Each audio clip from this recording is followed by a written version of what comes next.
ബാലരാമപുരത്ത് 2.5 വയസ്സുകാരി ദേവുന്തുവിനെ കിണറ്റിലെറിഞ്ഞ് കൊന്നത് വളരെ വിവാദമായിരുന്നു. ദേവുന്തുവിൻ്റെ അമ്മ ശ്രീതു എന്ന സ്ത്രീയാണ് കിണറ്റിലെറിഞ്ഞ് കൊന്നതെന്ന് ഇപ്പം സഹോദരൻ അരികുമാർ വെളിപ്പെടുത്തിയിരിക്കുന്നു. കേരളത്തിൽ വളരെയധികം ചർച്ച ചെയ്തൊരു സംഭവം തന്നെയാണ് ബാലരാമത്തെ ദേവുന്തുവിൻ്റെ കൊലപാതകം. 2.5 വയസ്സുകാരിയെ രാവിലെ വീടിനോട് ചേർന്നുള്ള കിണറ്റിൽ എറിഞ്ഞു കൊന്നു എന്നതാണ് ആ സംഭവം അനുബന്ധിച്ചുള്ള പ്രശസ്തമായ കേസ്. അങ്ങനെയാണ്.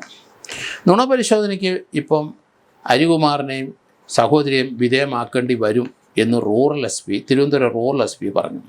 കഴിഞ്ഞ ദിവസം തിരുവനന്തപുരം റൂറൽ എസ് പി ജയിൽ സന്ദർശിച്ചപ്പം അരികുമാർ റൂറൽ എസ് പിയുടെ കീഴിലുള്ള ബാലരാമപുരത്തെ പോലീസ് സ്റ്റേഷനിലെ കേസിലെ പ്രതി അരികുമാറിനെ കാണുകയും അദ്ദേഹം താനല്ല കുഞ്ഞിനെ കൊന്നത്, അത് തൻ്റെ സഹോദരിയാണ് എന്ന് പറയുകയും ചെയ്തു.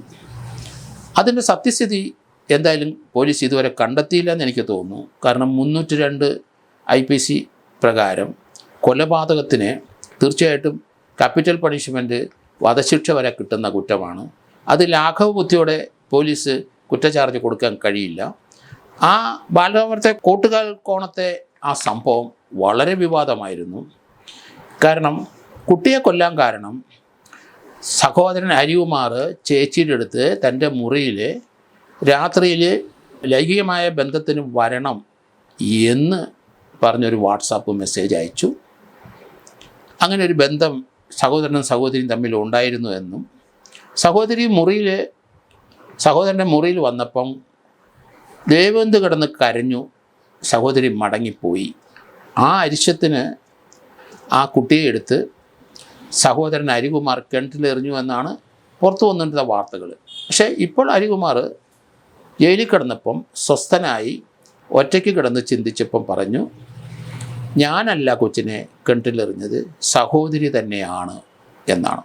അതൊരു മർഡറാണ്, കൊച്ചിനെ കൊന്നതാണ്. അതുകൊണ്ട് അത് നിരപരാധിയുടെ പേരിൽ കുറ്റചാർജ് വെക്കാൻ കഴിയില്ല. ഇപ്പോഴത്തെ വെളിപ്പെടുത്തൽ എന്തായാലും വളരെ കൺഫ്യൂഷനുള്ള ചില സ്റ്റേറ്റ്മെൻറ്റുകൾ ആ 2 പേരുടെയും ഉണ്ട്.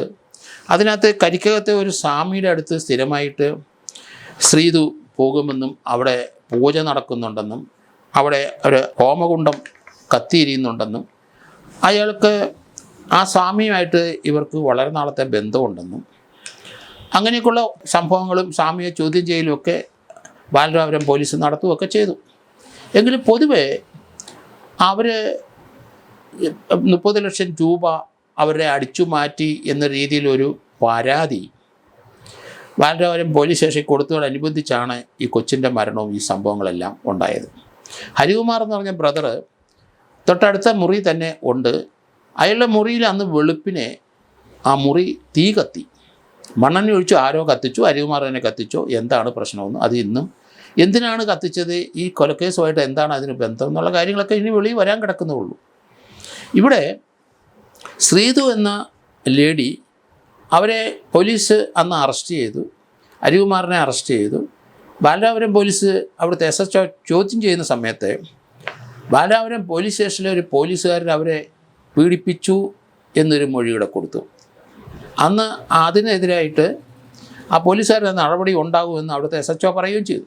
കസ്റ്റഡിയിലിരുന്ന പ്രതി അവരുടെ കുറ്റസമ്മത മൊഴി കൊടുക്കുന്ന കൂട്ടത്തിലാണ് തന്നെ ആ പോലീസ് സ്റ്റേഷനിലെ ഒരു പോലീസുകാരൻ പീഡിപ്പിച്ചതായിട്ടും പറഞ്ഞിരിക്കുന്നത്. അതിന് നടപടി ഉണ്ടാകുമെന്നാണ് അന്ന് ആ SHO പറഞ്ഞത്. എന്തായാലും സ്വന്തം സഹോദരിയെ, മൂത്ത സഹോദരിയെ തൻ്റെ മുറിയിലേക്ക് വാട്സപ്പ് മുഖേന വിളിച്ചു വരുത്തിയതിന് രേഖയുണ്ട്. അങ്ങനെ സഹോദരി അവിടെ വന്നതാണ്. സഹോദരിയും സഹോദരിയുടെ ഭർത്താവും തമ്മിൽ പിണങ്ങിക്കഴിയുന്നവരാണ്. അവർ പൂജയ്ക്കും മറ്റും പല സ്ഥലങ്ങളിലും പോകാറുണ്ട്. അവർ ഫ്രോഡ് പ്രവർത്തനങ്ങൾ ധാരാളം നടത്തിയിട്ടുണ്ട് എന്നൊക്കെയുള്ള വാർത്തകൾ അന്ന് മുതൽ വന്നുകൊണ്ടേയിരുന്നു ചാനലിൽ. ഏതായാലും ശ്രീതു എന്ന അവർ ശുചിമുറിയിൽ പോയ സമയത്ത് സഹോദരനെ കുട്ടിയെ എടുത്ത് കിണറ്റിലിട്ടു എന്നൊക്കെയായിരുന്നു അന്ന് വന്ന വാർത്തകൾ. ഇപ്പോൾ സഹോദരൻ അത് നിഷേധിച്ചു. ഇപ്പോൾ സഹോദരൻ പറയുന്നത് താനല്ല കൊച്ചിനെ എടുത്തിട്ട്, അതിനുള്ള സാധ്യതയും വളരെ കുറവാണ്. കാരണം സഹോദരൻ്റെ മുറിയിൽ നിന്ന് കൊച്ചു കരഞ്ഞപ്പം സഹോദരി പോയി. അതിനുശേഷം സഹോദരി അവിടെ ശുചിമുറിയിൽ പോയ സമയത്ത് സഹോദരൻ വന്ന് കൊച്ചിനെ എടുത്തുകൊണ്ട് കിണറ്റിലിട്ടെന്നുള്ള രീതിയിലാണ് വാർത്ത വന്നുകൊണ്ടിരുന്നത്.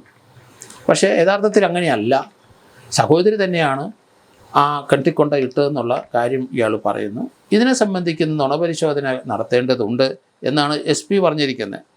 ഏതായാലും ഈ കേസിൻ്റെ അന്വേഷണം പാടെ മാറേണ്ടിയിരിക്കുമെന്ന് എനിക്ക് തോന്നുന്നു. കാരണം ഇതിൻ്റെ സത്യസ്ഥിതിയിലേക്ക് കൃത്യമായി പോലീസ് എത്തിയിട്ടില്ല എന്നാണ് ഇപ്പം വരുന്ന വാർത്തകളിൽ നിന്ന് മനസ്സിലാകുന്നത്. അതുകൊണ്ട് തന്നെ ആയിരിക്കണം റൂറൽ SP എക്സ്പീരിയൻസ്ഡായ ഒരു IPS കൺഫർ ചെയ്ത വ്യക്തിയാണ്. അദ്ദേഹത്തിന് ക്രിമിനൽ ഇൻവെസ്റ്റിഗേഷനിൽ നല്ല നിശ്ചയവും ഉണ്ട്. അതുകൊണ്ട് അദ്ദേഹം ജയിലിൽ പോയ ഇയാളെ കണ്ടപ്പം പറഞ്ഞ മൊഴിക്ക് വലിയ പ്രാധാന്യം അദ്ദേഹം കൊടുക്കുന്നുണ്ട്. കാരണം ആ സഹോദരൻ ആ മുറിയിൽ നിന്ന് വെളിയിൽ ഇറങ്ങിയോ ഇല്ലെന്നുള്ളതാണ് വേറൊരു പ്രശ്നം. ആ മുറിയിൽ എന്തിനയാൾ തീ കത്തിച്ചു, ആര് തീ കത്തിച്ചു, അവിടെ മണ്ണെണ്ണ ഒഴിച്ച് കത്തിച്ചതായിട്ടൊക്കെയുള്ള രേഖകളും വരുന്നുണ്ട്. എന്തായാലും കുട്ടിയുടെ പോസ്റ്റ്മോർട്ടത്തിൽ ഡ്രൗണിങ് ആണ്, കുട്ടിയെ ജീവനോടെ എടുത്ത് വെള്ളത്തിൽ ഇട്ടു എന്നുള്ള കാര്യത്തിൽ യാതൊരു സംശയവുമില്ല. ഇത് തീർച്ചയായിട്ടും ഒരു പുനരന്വേഷണമോ അല്ലെങ്കിൽ ഒന്നുകൂടെ റീഇൻവെസ്റ്റിഗേഷനോ നടത്തി സത്യസ്ഥിതി കണ്ടുപിടിക്കേണ്ട ഉത്തരവാദിത്വം റൂറൽ SPക്കും ആ അന്വേഷണ ടീമിനും ഉണ്ട്. കാരണം ഇപ്പോൾ അയാൾ പറയുന്ന മൊഴി നേരത്തെയുള്ള തെളിവിന് ഘടകവിരുദ്ധമായ ഒരു മൊഴി തന്നെയാണ്. സഹോദരിയാണ് കൊച്ചിനെ എടുത്തെറിഞ്ഞ സാധ്യത വളരെ കൂടുതലുമാണ്. കാരണം അവരൊരു അന്ധവിശ്വാസിയായിട്ട് അറിയപ്പെടുന്നത്. അങ്ങനെയുള്ള പൂജയ്ക്കൊക്കെ പോകുന്നവരാണ്. ഇതുപോലുള്ള കൃത്യം ചെയ്യുന്നതിലും അവർക്ക് മടിയില്ല എന്നാണ് വരുന്നത്.